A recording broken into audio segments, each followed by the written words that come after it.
It's 3:27 a.m. and Aisling is awake again. She can't remember the last time she had a full night's sleep. As always, her alarm is set for 3:30, but usually her body wakes her before the beep so that she can bleary-eyed check the app on her phone that has all the data sent by the sensor attached to her son John, who's sleeping peacefully in the next room. And tonight, the app shows that John's blood sugar sits just below 4 millimoles per litre. So Aisling breathes a sigh of relief. Ideal for a 9-year-old boy with type 1 diabetes. She locks the phone, shuts her eyes, and drifts right back to wait. No, below 4 millimoles, that's far too low. He's having a hypo. She bursts into John's room. She's afraid he might die. He awakes with a fright. He wants to know what's going on, but she can't respond. She has the emergency glucose ready to go. One more quick check of the phone and... oh, his blood sugar's just below 5 millimoles, not 4. It was 5. Yeah, of course. 5 is fine. She rubs her eyes and sighs, but now John is crying. So now for the first time, she holds him tight. Shh, shh, shh, she says, "I'm so sorry. You're all right." Seems like all she does these days is worry and apologize. She's so tired. She can't remember the last time she had a full night's sleep.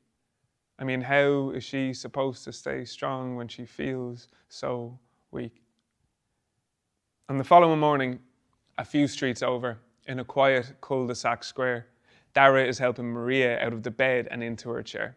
Now, she didn't sleep great last night either, kept tossing, her skin was burning, churning through these recurring dreams that always turn into nightmare. You know, at first, she flies high, fully mobile. She is free of her walker. She bounds down the stairs. She spins round her young daughters, but then suddenly she is trapped in this body that's not hers, that she can't control, that she doesn't even seem to recognize. And her little girls have all grown into lives all their own while she's been left behind. Dara tries to talk her around. He can tell it's a bad day by the distance in her eyes, so he suggests a stroll outside after breakfast as he helps her wash, brush her teeth and get dressed. But today the MS has her head in a foggy mess, limbs heavy as lead, she is lost and depressed, and a lot of days are like this. But Dara insists he's not stressed. Ask him how he's doing, he'll say, "I'm doing my best." Truth is though, he's struggling too. He can't remember the last time he had nothing to do, and he knows Maria has it a lot worse. It's that sometimes he hurts and he doesn't know who to turn to. He's turning 70 soon.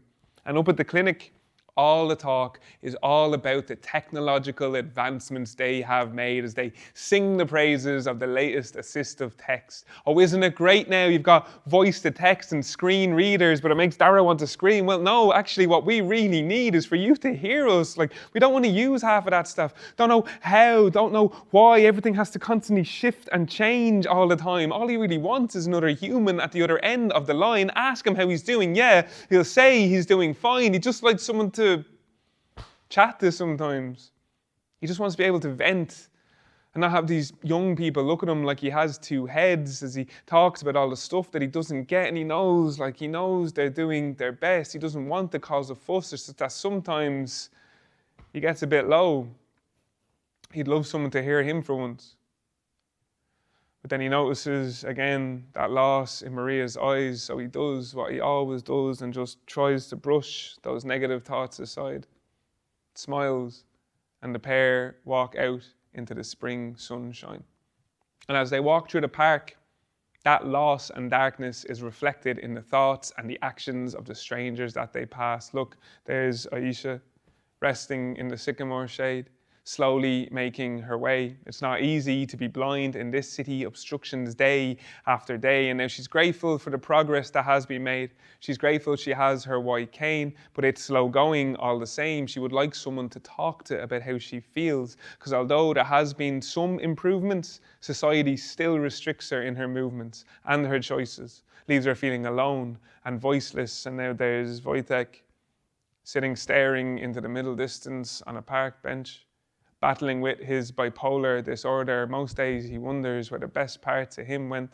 But even on his worst days, he gets himself up and out of that bed. It's just like the doctor says, action before motivation. It's important to stay healthy and fit, and he's doing his best, like he really is. He has this app on his phone that has all these exercises that are supposedly tailored to those with a serious mental illness, and yeah, maybe they help a bit, but when he goes to use it, the design is all useless. There's too much text. There's this timer that puts him under so much stress and all these flaws. They have his head wrecked, and he would have told them all this. Like, he would have said it. If only they'd asked him for his feedback, asked him to test it, but they didn't. It's like they don't even care. So now he just sits alone on this bench and stares. And now here comes Aisling and John, cutting through the park on the way to the clinic where the doctor will measure how John is getting on, grinning as he says, "Oh, he seems to be doing well. Markers are all good. All that nocturnal care is really improving his outcomes." And Aisling says, "Yeah, it is, he is, but well, we had a bit of a scare last night." And she wants to relay what happened at 3:30, between 4 and 5, between dead and alive, the worry she has almost all of the time. She wants to tell him that she can't remember when last she had a full night's sleep, how she's always braced for tragedy. She sees calamities real and imagined. She wants to tell him that she would do anything for her son, but she is barely managing. She wants to tell him how annoying it is when people tell her that she has everything. "Oh, you've got the sensor now, the pump, soon you'll have the closed loop system." But she wants to tell him that there is something essential still missing. She wants to tell this doctor all of this, but see, this doctor, he's not listening. He's already moved on. So Aisling does what she always does and just stays silent, hugs John and says, "We're doing great, son." Because they are. He is. And then they walk back home through the park, past Wojtek still sitting there trying hard to light a spark, past Aisha slowly walking her own path, past Dara, who has Maria smiling again as he points out all the daffodils that have suddenly appeared through the dark, and the pair of them laugh as they marvel at how hardy they are to everyday face whatever weather will come. These perennial spring flowers that will always push up through the frost and the muck in search of the sun, just like Aisling, just like John, just like Wojtek, Aisha, Dara, Maria themselves, just 6 strangers of the hundreds and thousands of others across this island who carry the burden of sickness or the burden of care, those who are determined to persevere and to always be there, who face each and every day and barely complain, who give their whole lives and nothing less. They give their years, their tears, their bodies, their sweat and their blood. And no, they're not angels sent from above, just everyday humans of perennial reserve, of patience and love. These perennial essential service providers, hear their voices now rise to a collective chorus that can shatter the silence. Just ask us how we are. Don't equate advancements in technology with advancements in care. Because see, this 6 and countless others, they will always be there, fighting for everything they are worth. And you can help to ease their burden with just a few small words. So how are you doing? And then listen to their stories. Let their voices be heard.